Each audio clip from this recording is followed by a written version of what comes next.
Hello YouTube, my name's Marie. Today we're going to be talking about the 2014 Office K-drama entitled Misaeng. At its core, that is what this show is about. It is about office workers dealing with office politics and the stresses of the work environment.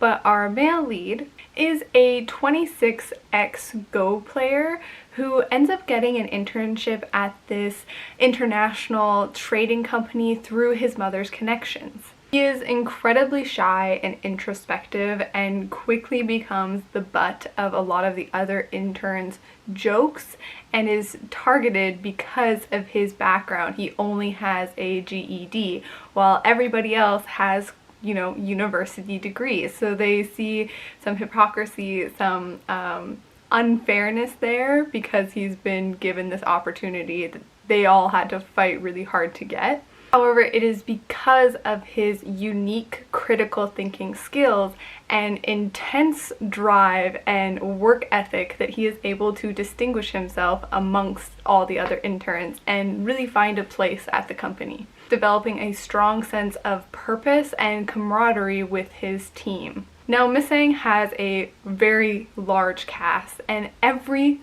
single character there, even the lower supporting characters, I strongly believe that they are there for a purpose. They all play a critical role in someone's arc. So I will not be able to talk about all of them. I'm going to talk about our male lead's direct supervisor and then the other interns who become important for the series. So Mr. O is our male lead's direct supervisor or team leader. He is known within the company to be like a chill but meticulous worker, and I absolutely loved this character. I loved his interaction and his developing relationship with our male lead, and then I also loved watching him try and balance his moral integrity with some of the kind of sketchy work situations that he is put into. And we have our female lead, and she is the intern to beat. Little clarification, when I say female lead, I'm not referring to the stereotypical or like traditional female lead where,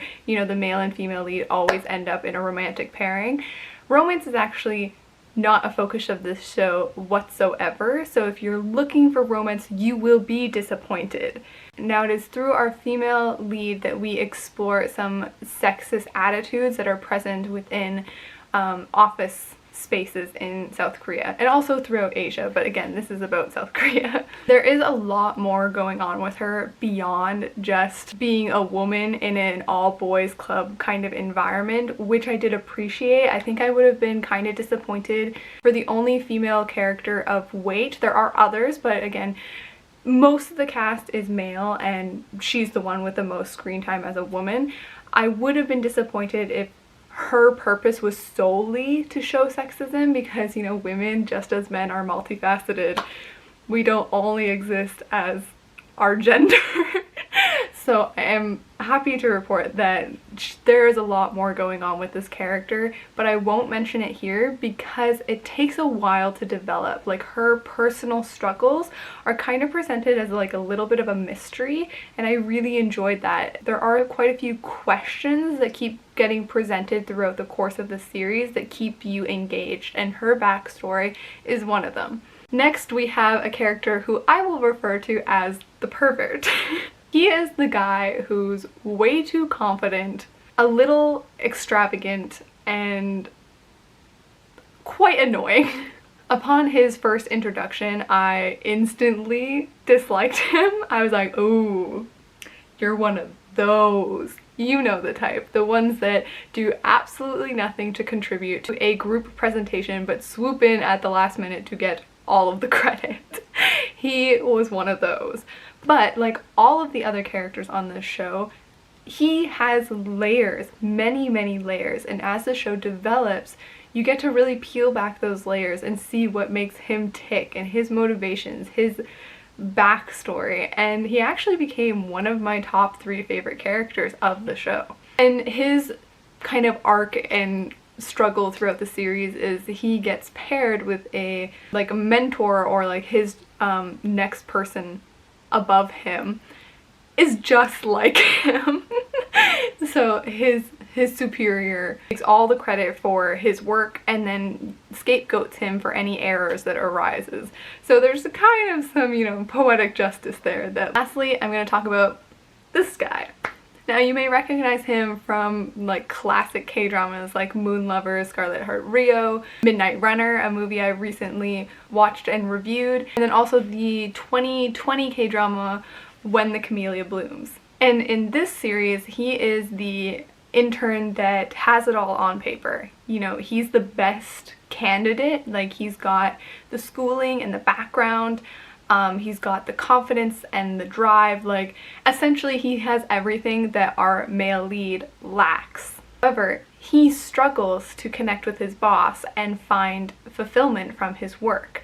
And because of that, he looks to our male lead, who he feels, you know, doesn't deserve to be there, hasn't necessarily worked as hard as he has to be there. Seeing him kind of thrive in this environment, he gets a little bit jealous. And honestly, the pairing of these two characters as opposites or two sides of the same coin in this situation was just brilliant. And it is one of the more subtle aspects of this show that builds it to be the masterpiece that this show is.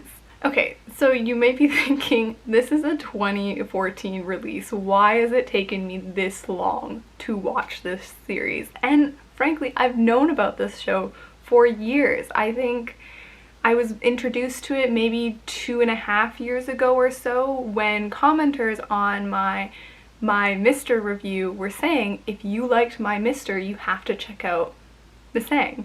And I was turned off by the office setting.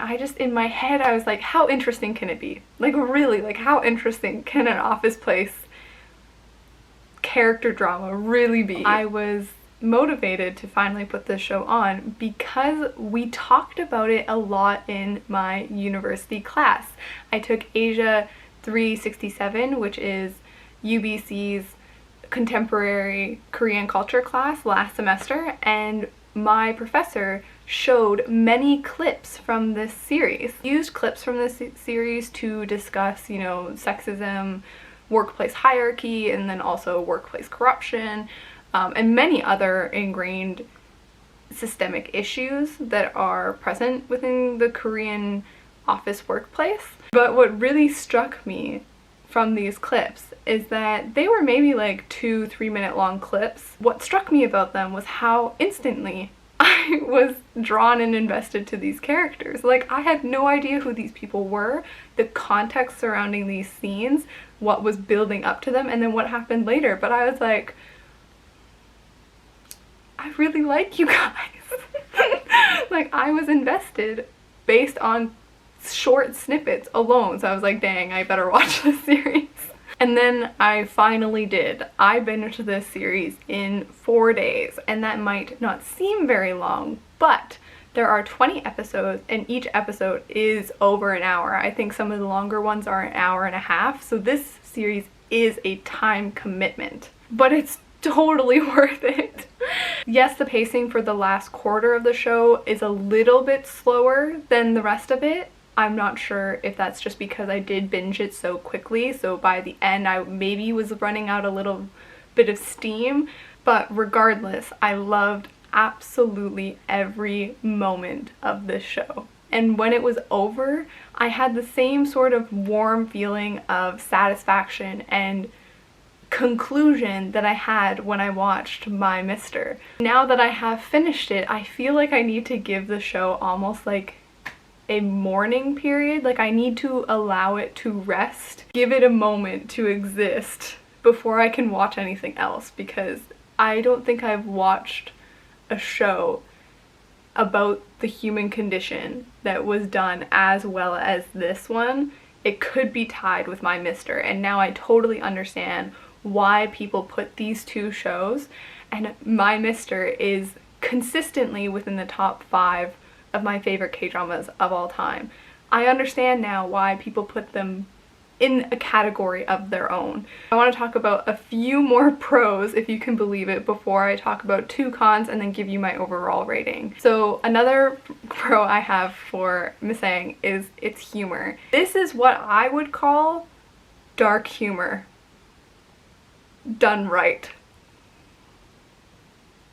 Dark humor, or maybe even gritty, like realistic humor. Because nothing about this show is flashy, campy, or humor is really toned down. It is not over dramatized for TV. It's very realistic and very genuine humor. I loved the use of repetition that goes on here because characters will say the same joke once, twice, even 3 times throughout the series, and then the comedy will be used to create new comedy. Like, characters will recognize the same joke and it evolves into something new. It was just very real. Like, it reminded me of the inside jokes that we develop with people in our real lives. Like when Mr. O kept tripping people and then saying the same thing after he tripped different people.